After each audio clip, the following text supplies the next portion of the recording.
Shalom. Shalom. Ahabwa Baraka. First and foremost, I want to give all praise, honor, and glory to Yahweh, Bahashem, Yahushua, Wahab, Rakakodash, and double honors to the elder apostles, the prophets, and the teachers at GMS that have been bringing out this 100% truth for the last 30 plus years, not wavering to the left or to the right. And with that being also to the sincere Akiyawa Akwa, salutations. And with that being said, let's get right into it. This class is going to be called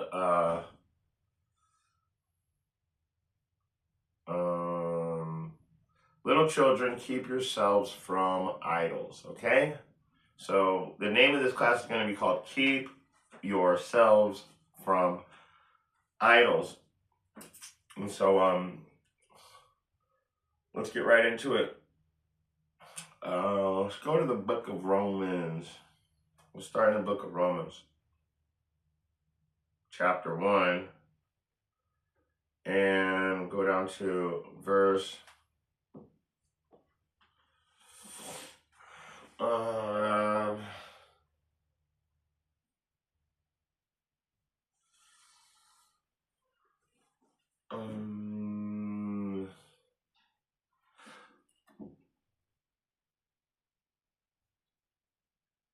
I'm going to start at verse 20.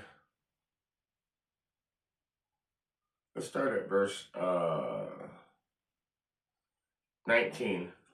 Because that which may be known of Yahweh is manifest in them, for Yahweh hath showed it unto them. And that's beautiful right there, because that goes right into a perfect precept. But let's keep reading. For the invisible things of him from the creation of the world are clearly seen, being understood by the things that are made. Indeed, his eternal power and Godhead, so that they are without excuse. Now here's the problem. Because that when they knew God, they glorified him not as Yahweh. So Salakia, because when they knew Yahweh, when he showed them, they glorified him not as Yahweh, for they were thankful, but became vain in their imaginations. So they became vanity. Vain means worthless. So in your own, when you start going in your own imagination, thinking something different, kind of like how the our forefathers did during the Exodus. Let me finish reading this. Vain in their imaginations, and their foolish heart was darkened. And professing themselves to be wise, they became fools. But when you go back to the Exodus, that's the first thing they did. They glorified themselves. They became vain in their imaginations. And I'm going to read down a little and I'm going to show you. So let's keep going. Verse 23. And change the glory of the corruptible Yahweh. The glory of the Salakia, and change the glory of the uncorruptible Yahweh into an image made like to corruptible men, and to birds, and to four-footed beasts, and creeping things. Wherefore Yahweh also gave them up to uncleanness, that the lust of their own hearts, to dishonor their own bodies between themselves. So that was a little too much. Let's just go back to 23 and read that again. 24 starts to get into something totally different. What it's telling you though, worshiping these idol images, it's actually one of the curses sounds to be like he'll put you in the LGBT alphabet mafia. He changed the glory of the uncorrupt. So watch, listen, I'm gonna prove that right now really quick, but we're gonna move on from that. I just have to because I read the verse. Wherefore Yahweh also gave them to uncleanness through the lust of their own hearts, their own mind, to dishonor their own bodies between themselves. They're dishonoring their own bodies between themselves. Two people. How do they do it? Verse 25. Who changed the truth of Yahweh into a lie, and worshipped and served the creature more than the creator. who is blessed forever, amen. Now here's the point, like I said, the curse is making you part of the rainbow mafia. That's one of the curses of breaking his laws and worshiping these creatures more than the creator. Okay? And I'm going to go over to Exodus and show you too that they also were doing the same thing. So verse 26, for this cause Yahweh gave them unto vile affections, for even their women did change the natural use, that which is against nature. And likewise also the men, leaving the natural use of the woman, burned in their lust towards one another. This is nasty. Men with men, working that which is unseemly, and receiving in themselves that recompense of their error, which was meat. So in other words, these people that were worshiping the creature more than the creator, the Most High said, okay, I'm going to turn you guys into the rainbow mafia for that. So that is one of the judgments, I should say, for doing that. But when you go into it, he said not to worship the creature more than the creator. And so there's always going to be a judgment for that. So let's go over to the book of Deuteronomy, chapter 32, real quick. I think it's, this is Deuteronomy. Let's go to Deuteronomy, chapter 32. And let's read verse 1. Exodus, chapter 32. Sorry about that, Salakia. 32, and we'll read verse 1. Now listen carefully, because the title of this class is, what was it? Don't give yourself unto idols, right? Don't worship idols, in other words. So, Exodus, and like I said, there's nothing new under the sun. So listen to this very carefully. This is Exodus 32, starting from the top. And when the people saw that Moses delayed to come down out of the mount, the people gathered themselves together unto Aaron and said unto him, make up. They said, up, get up, make us gods, which shall go before us. For as for this Moses, the man that brought us up out of the land of Egypt, we want nothing. We want not what is become of him. So they want nothing to do with Moses, and they want him to make them their own God now, because Moses wasn't back as quick as they wanted him to. So let's skip down to the point. And it's in verse 8. Let's skip down. So we know that Moses left to and that's when he went to go put the commandments of Yahweh and on a stone tablet. So he's up there getting our information, all of our law, statutes, and commandments, and these guys are down here. What are they doing? Let's go to verse 8. They have turned aside quickly out of the way which I commanded them. They have made them a molten calf out of gold and have worshipped it and have sacrificed thereunto and said, these be thy gods, O Israel, which have brought thee out of the land of Egypt. So do you see that? They completely skipped over Yahweh. And they went right into their own graven image and said, no, this is the God that we're going to worship. We're going to create our own God. That would go back into man's vain imagination. So going back over to Romans really quick. What is going on out there all of a sudden? Somebody's like digging right at my wall. I gotta go see what's going on. I'm trying to do a class.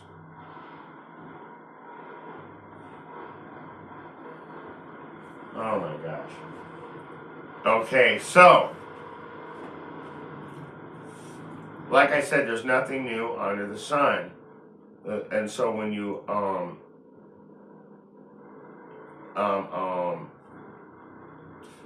verse 23, and they changed the glory of the uncorruptible Yahweh into an image made like to corruptible man, and to birds, and to four-footed beast, which would be that calf, and creeping things. So there's nothing on the sun. So we were in these last days.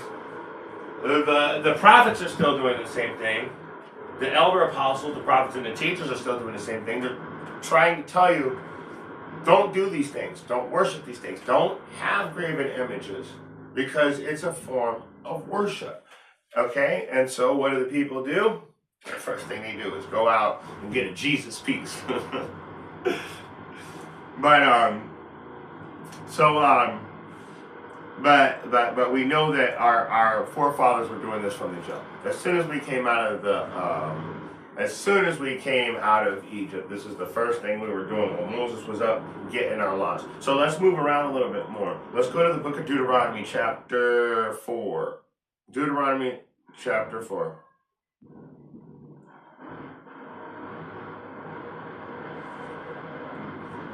And 19. We'll start at 19. And it reads, and lest thou lift up thine eyes unto heaven, and when thou seest the sun and the moon. You know what? Let's go ahead and start at verse 15. Salakia. Deuteronomy 4 and 15. Take ye. You know what? I'm going to start at 14. Salakia. And Yahweh commanded me at that time to teach the statutes and judgments, that ye might do them in the land whither ye go over to possess it. Take ye therefore good heed unto yourselves, for ye saw no manner of similitude on the day that Yahweh spake unto you in Horeb out of the midst of the fire. And that's when the Most High spoke the laws to them, and they were so scared, they're like, please, just don't say anymore, or surely we will all die. Verse 16. So he's saying, for ye saw no matter of similitude. You've never seen anything like the day that the Most High spoke to you, okay? When he spoke out of that fire, you've never seen nothing like that in your life. So, lest you corrupt yourselves and make you a graven image, the similitude of any figure, the likeness of male or female. You know how you guys love them female goddess worship. The likeness of any beast that is on the earth, the likeness of any winged fowl that flieth in the air, the likeness of anything that creepeth on the ground, the likeness of any fish that is in the waters beneath the earth. Do you see that? So he's telling you, don't worship these things. You're going to corrupt yourselves if you make a graven image. There was nothing like the day that the Most High spoke to us ever in history. There's no similitude. There's nothing similar to that. So let's keep going, verse 19. So he's saying, don't have any of these corruptible images, and lest thou lift up thine eyes up unto heaven, and when thou seest the sun and the moon and the stars, indeed all those of heaven shouldst be driven to worship them. And what did Gad do? What is Gad and all of the pretty much the whole last northern kingdom? Worshiping the stars, worshiping the sun, worshiping especially the sun, worshiping the moon, worshiping bears, wolves, fish, water, geez, you name it. And I'm a Gadite, and we were on that. We were worshiping everything from above the sun and below the sun. Everything that we could see, we would worship. And the Most High said that's how we were corrupting ourselves. That's what he's telling us. That's how you're corrupting yourselves. So thou shouldest be driven to worship them and serve them, which Yahweh thy God hath divided unto all nations under the whole heaven. So He gave all that worship to these other nations that he's not dealing with. That wasn't for us. We got the real deal, and we'd rather worship falsehoods. Verse 20. But Yahweh hath taken you and brought you forth out of the iron furnace, indeed out of Egypt, to be unto him a people of inheritance. See, as ye are this day. See, we weren't supposed to be given these things to worship. He put us around these other nations to see what we would do. And guess what? The first thing we did was fall off and start worshiping graven images and false gods.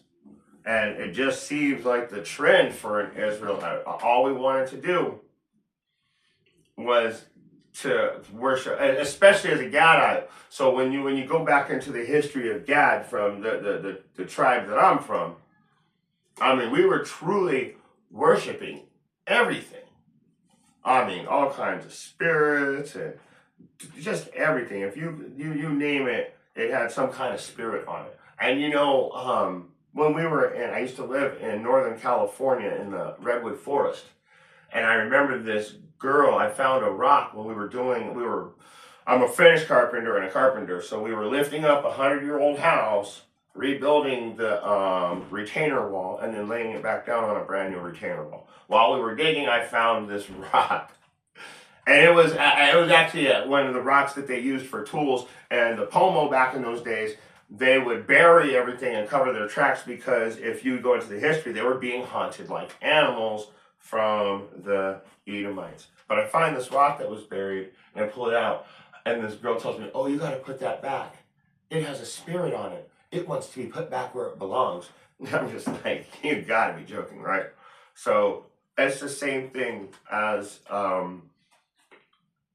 in our from our ancient ancestors. We were out worshiping everything. And it's funny because the Pomos are Gadites, and what were they worshiping? Rocks and just anything you can think of. It had some kind of special spirit on it.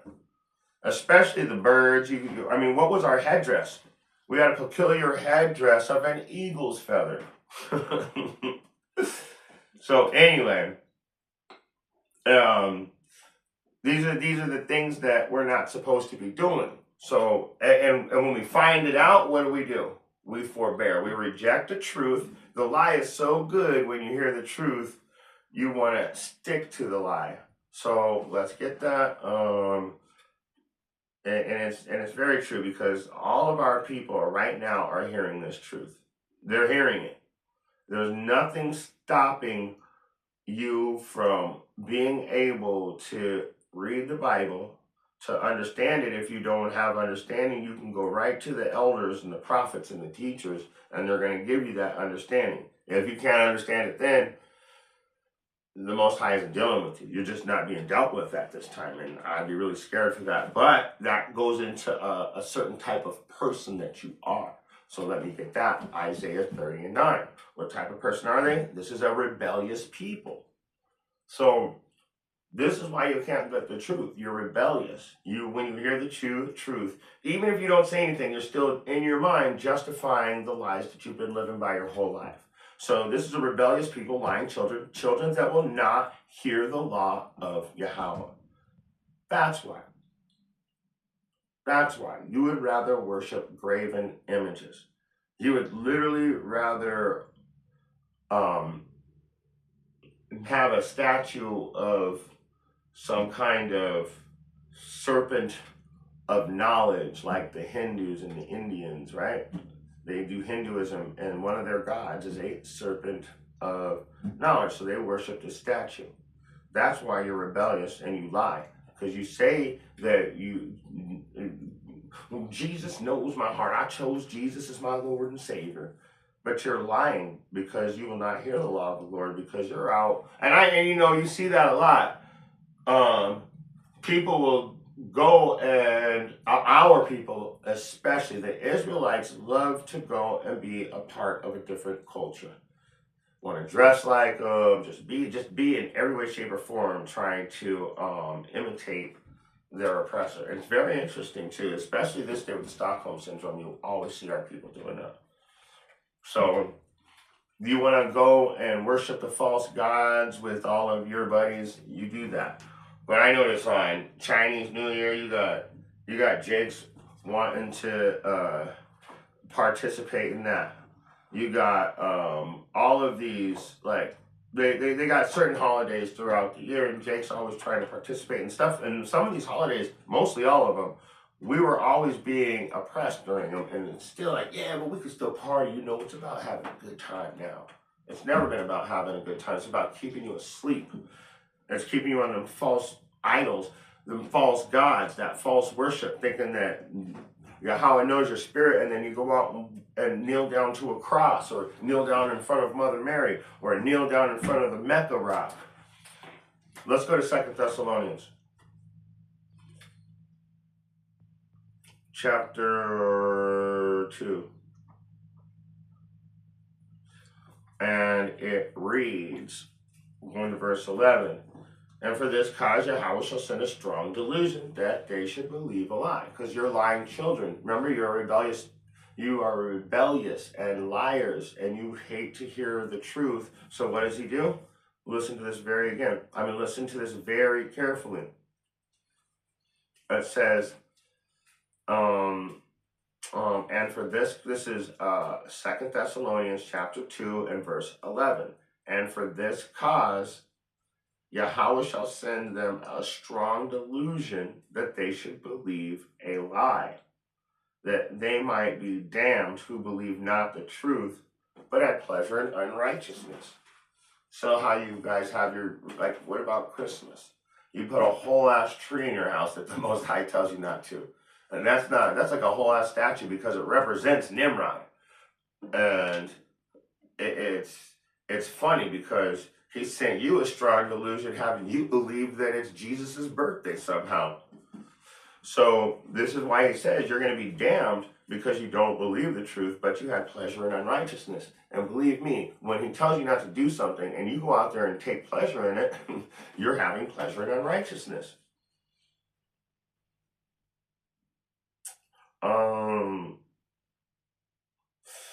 Let's jump around some more. Let's get a couple more. I got some more. Like I said, I just have these books of notes, so, and it's really cool going through notes from years ago and they're still valid.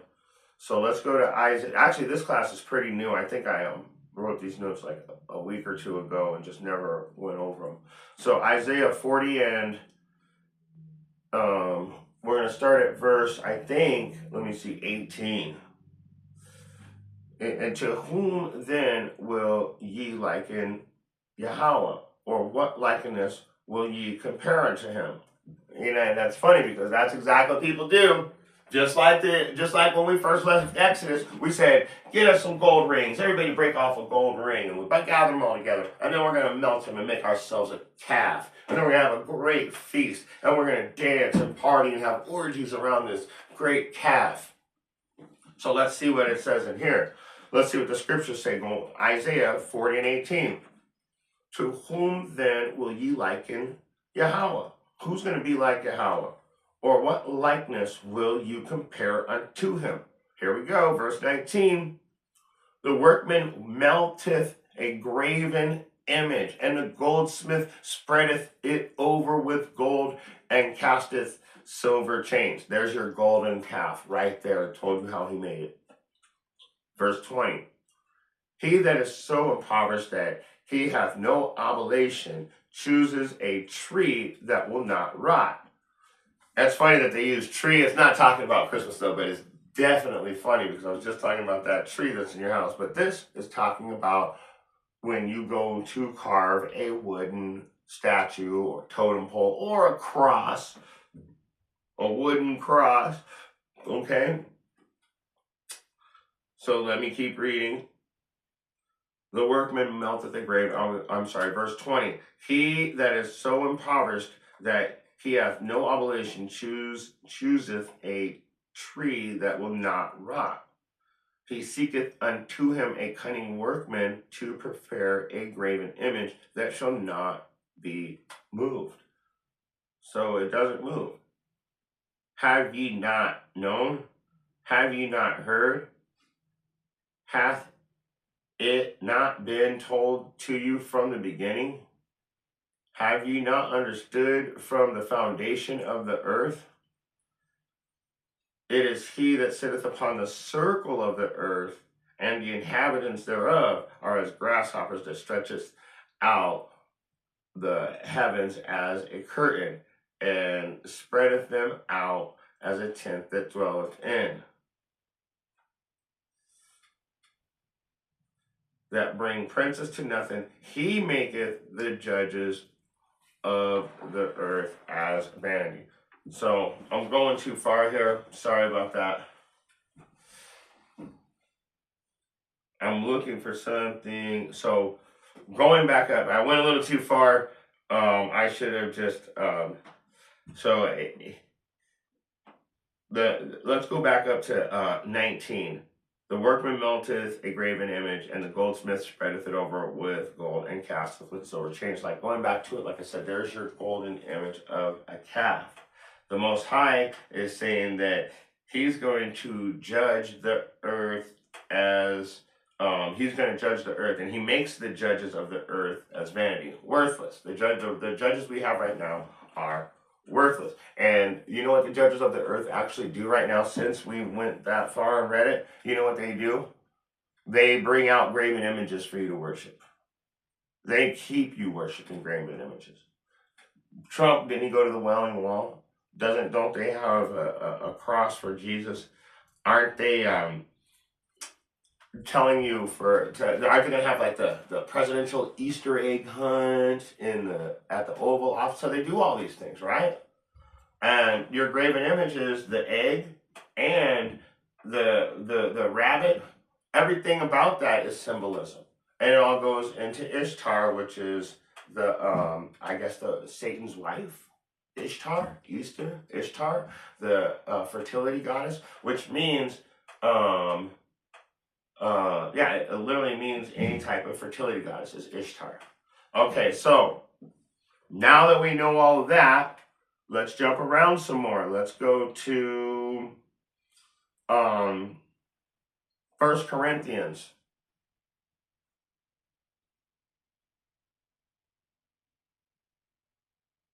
Chapter 12.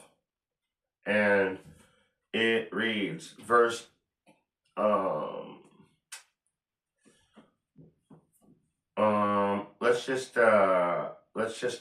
start from the top. Now concerning spiritual gifts, brethren, I would not have you ignorant.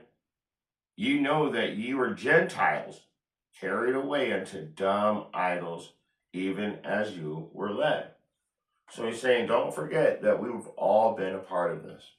But we have to pull away from it. You can't worship graven images. The Most High is not going to show mercy on you. In fact, he's not dealing with you at all if you think you can get away with something like that.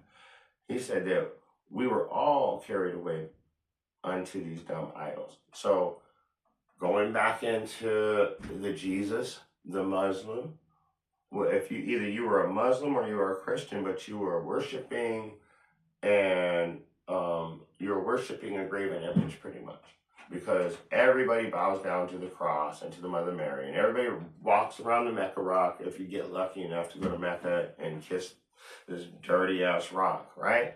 So you guys are actually you're doing these things. You were carried away by these dumb idols, even as you were led. Indeed, as you were led. So when you were seduced by them, they became your leader. You started following the rules of your false god. Okay? So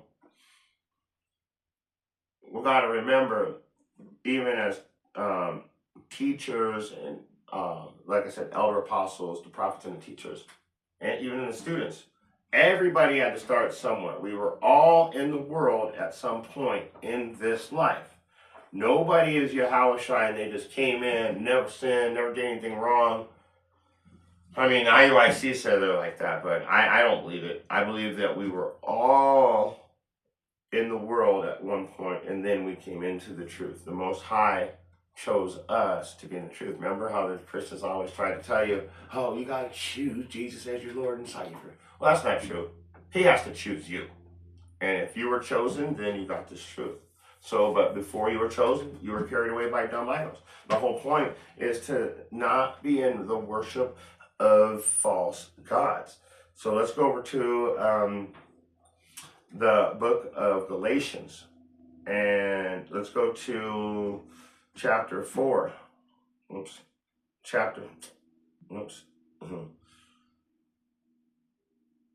Galatians chapter 4, and the points in, let's start at verse 8. Howbeit then, when ye knew not Yahweh, ye did serve unto them which by nature are no gods. There you have it. I mean, I'm all here to explain it. I just need to get to the next precept. We all served false gods. I know that when I was really young, in one of my first jobs, we did tool sales, and these guys were praising the tool gods. And then when I rode skateboards, I hated this. This is one thing I really never got into: the skate gods. And then and it goes so on and so forth. Especially with sports, it's a form of worship. I've seen people want to fight. I've seen people fight over sporting. Who has not seen a fight over a sporting event, right? These are your false gods that you worship, though. These are all false gods. How about when you have a music artist and you idolize them? Or when you have an entertainer of any type, actors, anything. When you start idolizing, those become your false gods.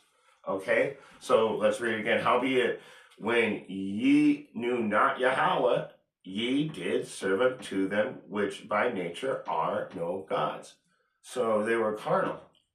And we can get into that too in Romans chapter 8. So, but this is verse 9. We're going to stay in Galatians chapter 4, verse 9. But now, after that ye have known God, or rather are known of God, now turn ye again to the weak and Salakia. Let me start that over. But now, after that ye have known Yahweh, or rather are known of Yahweh, how turn ye again to the weak, beggarly elements, whereunto ye desire again to be in bondage? It's saying, now that you're awake, we know the truth now. We know that we were worshiping false gods. And for all you people that seem to be able to justify worldliness, even though you understand the truth, this is the problem. It's saying, you want to be weak in beggarly elements? You want to desire to be in bondage again? Don't you get it? This is a judgment against you to worship a false god. Yahweh is judging you. You worship false gods, you're going to continuously throughout your life receive judgment. That's what I'm telling you, you can't know Yahweh and serve idols. You can't know Yahweh and serve idols. Has anybody ever heard that before? You can't know Yahweh and serve idols. How can you say that the Lord knows your spirit, but you know nothing about what Yahweh wants? Because if you did, you would, if you were sincerely about this truth, you would stick with the truth. It says they knew Yahweh, but they wanted to be weak, beggarly, and return unto bondage. In other words, they wanted to go back into the world. So let's get Luke 9:62. And Yahweh said unto them, no man, having put his hand to the plow and looking back, is fit for the kingdom of Yahweh. So that's deep. So no man knowing this truth. That means you put your hand to the plow if you know this truth. You did something to understand it. And going back into worldliness and falling into the world, he's saying that you are not fit for the kingdom of Yahweh. You are no longer part of this kingdom. He's not going to allow you to be a partaker in the spoils, the riches, and the reward of, let's say, Matthew 24:13. He that endureth until the end, that same shall be saved. So you have to come back to this truth and stick with this truth and stay away from all these false gods. That's all they are. Let's move around some more. Let's move around. Let's go to back to the book of Exodus, chapter 20. And we're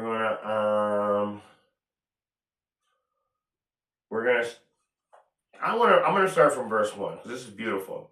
And Yahweh spake these words, saying, I am the Lord Yahweh, which have brought thee out of the land of Egypt, out of the house of bondage. So, and that the word Egypt actually means slavery. That's killing two birds with one stone right there. So we know that the Most High did these things. He said, I brought thee out of the land of Egypt. I brought you out of the house of bondage. So what do we do in return? Verse 3, thou shalt have no gods before me.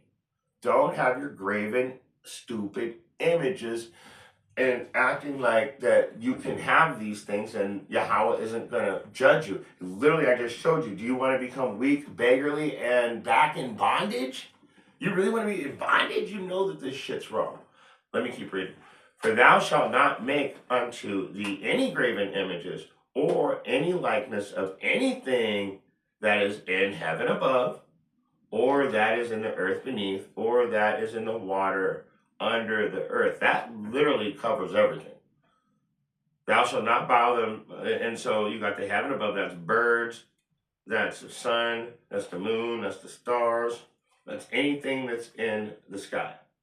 And then you got everything on the ground, all the way down to rocks, water, grass, trees, you name it, animals, all that stuff, the four-legged beasts that walk on the earth. Do not put any other gods before me, okay? These are all the graven images, and then worshiping the creature more than the creator also. You guys, literally. So let me keep reading. Thou shalt not make unto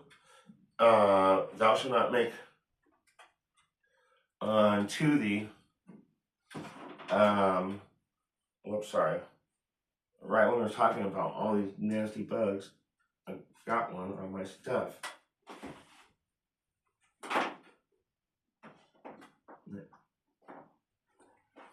But anyway, so thou shalt not make any, hold on, I'm sorry guys. Okay, alright, sorry about that. Salakia, let's go back, Exodus chapter 1, and we're going to start at verse 2 again.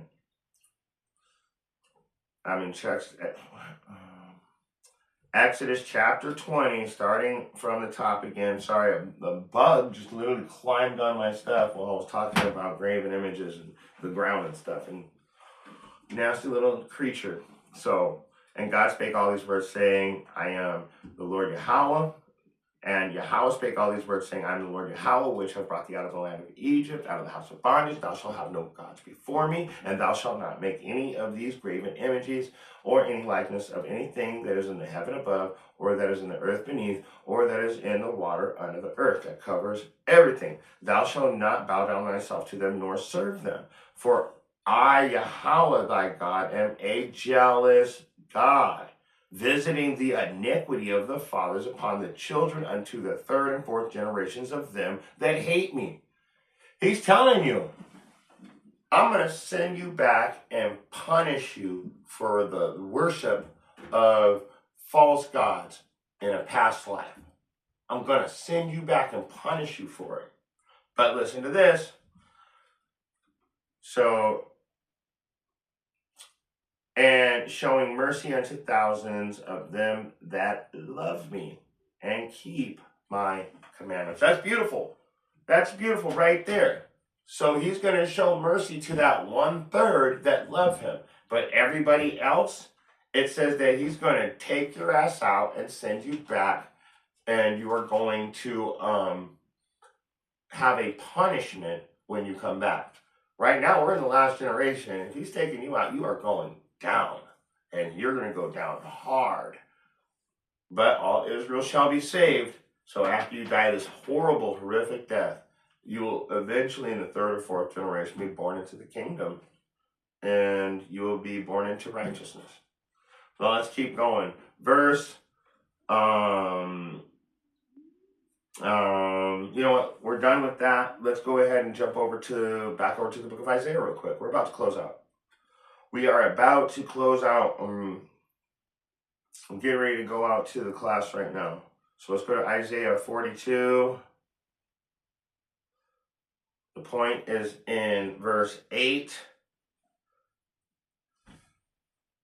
And it reads, I am Yahweh. That is my name. For all of you people that are saying you can say the name you want. And my glory will I not give to another, neither my praise to graven images. Okay, guys? So you're not going to get anywhere worshiping false gods and trying to get into the kingdom of heaven. It's not going to happen. Put your graven... You know, when I first got with my wife, she was into all that worldly weird stuff. She had the Buddha, she had the frog, the dish where you put the change on it, and that's supposed to be good luck. And I took all that shit in the backyard with my kids one day, and I was like, when we came into the truth. And I said, watch this, guys. I took a hammer and I crushed them all because I didn't want to give these graven images to another person so they could worship. I'm like, oh, I'm not worshiping these anymore. Here, you can have them.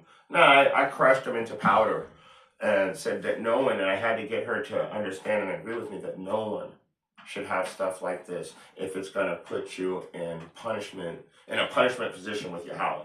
So, let me read it one more time. I am the Lord, that is my name. I am Yahweh, that is my name. Salakia. Let me read it again. Isaiah chapter 42 and 8.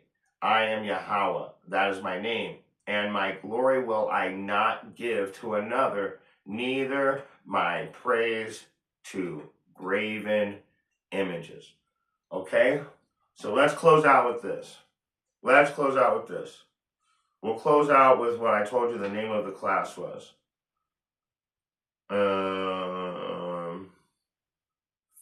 1 John chapter 5, going down to the point in verse 21. And what does it read? Little children, keep yourselves from idols. Amen. Okay? Little children, keep yourselves from idols. And with that being said, if you got eyes to see and ears to hear, I hope you got something out of this message. Shalom.